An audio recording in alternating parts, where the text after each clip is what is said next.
Ribuan warga menutup akses jalan dengan menggunakan batang kayu untuk menghadang petugas kepolisian.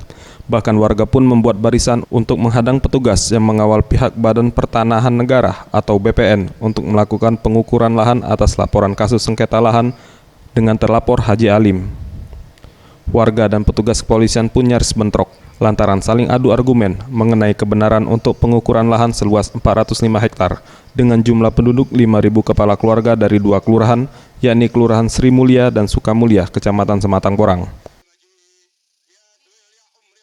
Erwin Majid selaku koordinator aksi menjelaskan, para masyarakat dari dua kelurahan yang tinggal di kawasan ini sudah memiliki sertifikat tanah. Namun tiba-tiba tanah seluas 405 hektar ini diklaim milik Haji Alim. Warga pun tidak terima adanya pengukuran lahan, yang mana warga menilai jika dilakukan pengukuran, tempat para warga akan menjadi berubah hak kepemilikannya.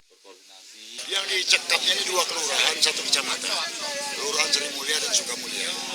Dan saya minta kepada pemerintah, terutama Kapolda, tolonglah masyarakat ini dibantu demi kepastian hukum hak mereka ini.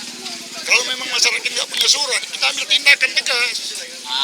Tolong, jangan masyarakat ini dibodohi. Ya, sebab masyarakat di sini punya semua surat.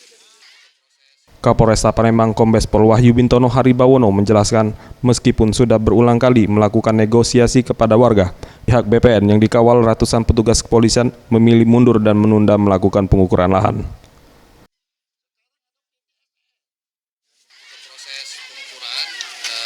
Sifatnya kita tunda sementara sambil menunggu nanti ada perwakilan masyarakat akan melakukan komunikasi dengan pihak penyidik ya, pihak polisi. Pak, untuk kasus ini sendiri Pak, proses hukumnya sampai saat ini bagaimana sih Pak? Ya sekarang sedang berjalan proses penyidikan. Makanya kan ini kan pengukurannya kan bukan berarti penyitaan. Pengukuran itu kan untuk memvalidasi hal-hal yang perlu dimasukkan dalam proses penyidikan. Tapi karena ada penolakan juga dari masyarakat dan kita paham apa suasana kebatinan masyarakat. Terkait dengan klaim tanah yang dilakukan oleh Haji Alim, warga diminta untuk datang ke Polda melaporkan atas kepemilikan tanah tersebut, disertai dengan surat-surat yang lengkap. Tim Liputan Sriwijaya TV.